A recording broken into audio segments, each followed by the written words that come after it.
नमस्कार विद्यार्थी मित्रों।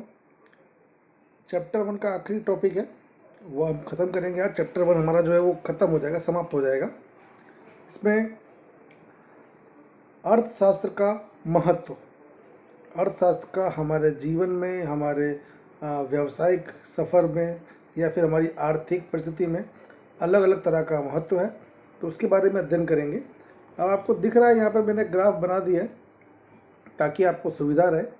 किताब में ये ग्राफ नहीं है। अर्थशास्त्र विषय के जो महत्व हैं उसको हमने बांटा हुआ है 3 पार्ट में।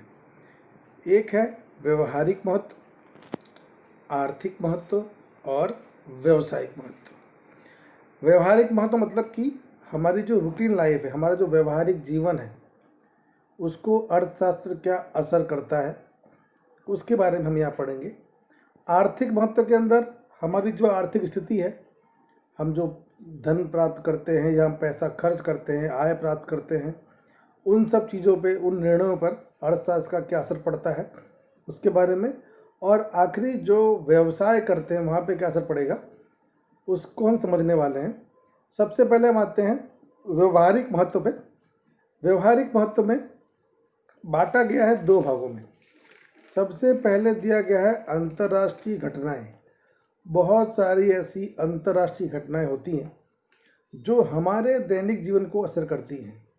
कई बार ऐसा होता है कि दुनिया के जो देश हैं जहाँ पे खनिज तेल का उत्पादन ज़्यादा होता है, अगर उनके बीच में युद्ध हो जाए तो खनिज तेल महंगा हो जाता है, और खनिज तेल जब महंगा होता है तो उसका सीधा असर जो है वो हमारी गाड़ी में डलने वाले पेट्रोल और डीजल की कीमत पे पड़ता है। और अगर पेट्रोल डीजल महंगे हों तो फिर साग सब्जी भी महंगी होती है, क्योंकि साग सब्जी जो है वो पेट्रोल डीजल जो मंगाई जाती है ट्रकों के द्वारा, उसमें पेट्रोल डीजल ही जो है वो खर्च होता है। इसी तरह से कई बार आपके पड़ोसी जो देश हैं, पाकिस्तान या चीन है, उनसे भी अगर संबंध खराब होता है तो उसका असर भी पड़ता है। वस्तुएं कई बार महंगी होती है, कई बार सस्ती होती है। युद्ध का, शांति का, दंगों का, सब चीज़ों का असर पड़ता है। तो दुनिया के और देशों में क्या चल रहा है और उसका क्या असर हमारे यहाँ पड़ेगा, ये सब समझने में अर्थशास्त्र उपयोगी है। तो अंतर्राष्ट्रीय घटनाएं और उसका असर हमारे पे क्या पड़ता है वो अगर आपको समझना है तो अर्थशास्त्र का अध्ययन करना जरूरी है। तो ये हुआ आपका पहला मुद्दा, व्यवहारिक महत्व में।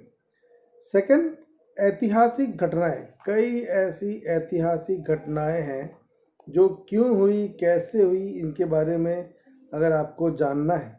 जैसे कि अंग्रेज भारत में आए तो क्यों आए?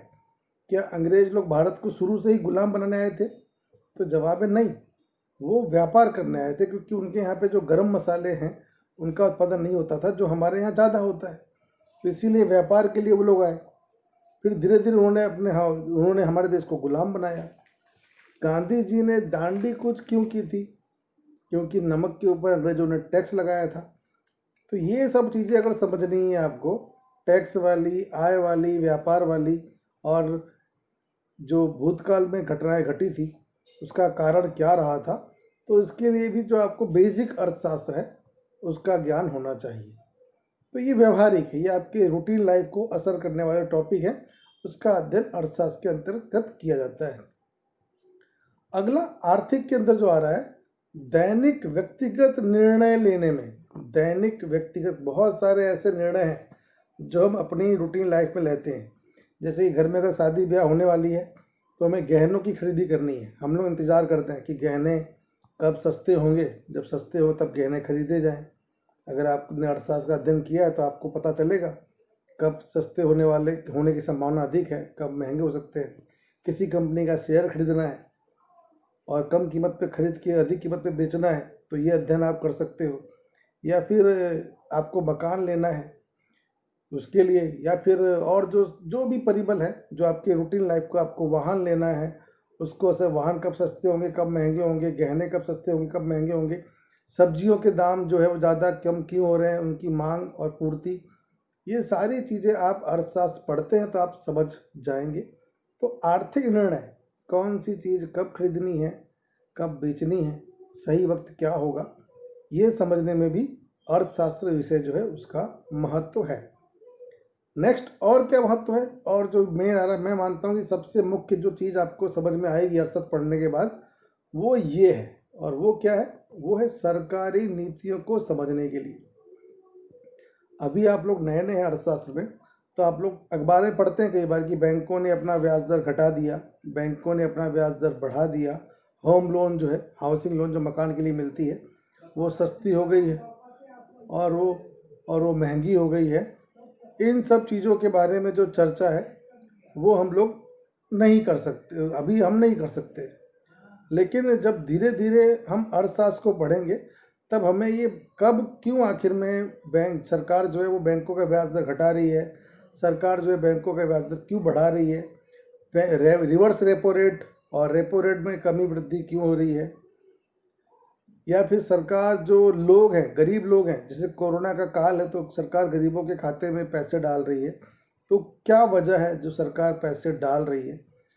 सरकार कर कभी ज़्यादा लगाती है, टैक्स जीएसटी किसी चीज़ में बढ़ाती है, किसी चीज़ में जीएसटी घटाती है।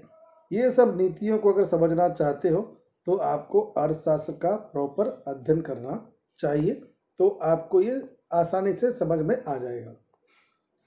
आखिरी मुद्दा है व्यवसायिक महत्व का। व्यवसायिक महत्व का जो शब्द बना है वो व्यवसाय से बना है। व्यवसाय मतलब बिजनेस। अगर व्यवसाय करना चाहते हैं तो आपको अर्थशास्त्र का कुछ ज्ञान तो होना चाहिए, ताकि आपको पता चले कि कौन सा व्यवसाय शुरू करना चाहिए, किस व्यवसाय में अधिक लाभ है, कौन से व्यवसाय में लाभ की संभावना कम है, कर्मचारियों को कितना वेतन देना चाहिए, कर्मचारियों को क्या क्या सुविधाएं देनी चाहिए, वस्तु का विक्रय कैसे बढ़ाया जाए, वस्तु अगर बन चुकी है तो उसका प्रचार लोगों तक, प्रचार करके वो वस्तु के बारे में जानकारी लोगों तक कैसे पहुंचाई जाए।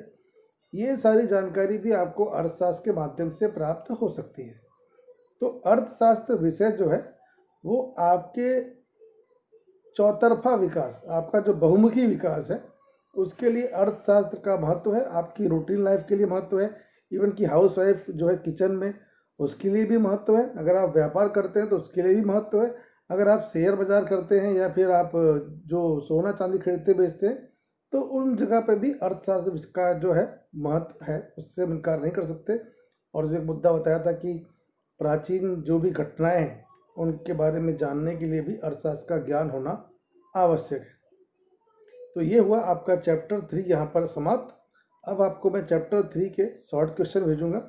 आपको जो स्वाध्याय के पीछे दिए गए हैं, चैप्टर के पीछे स्वाध्याय दिया गया है वो पूरा सॉल्व करना है, और उसके बाद जो छोटे क्वेश्चन मैं दूंगा उसके आंसर भी लिखने हैं।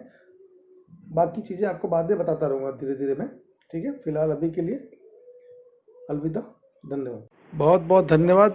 जय हिंद, जय भारत।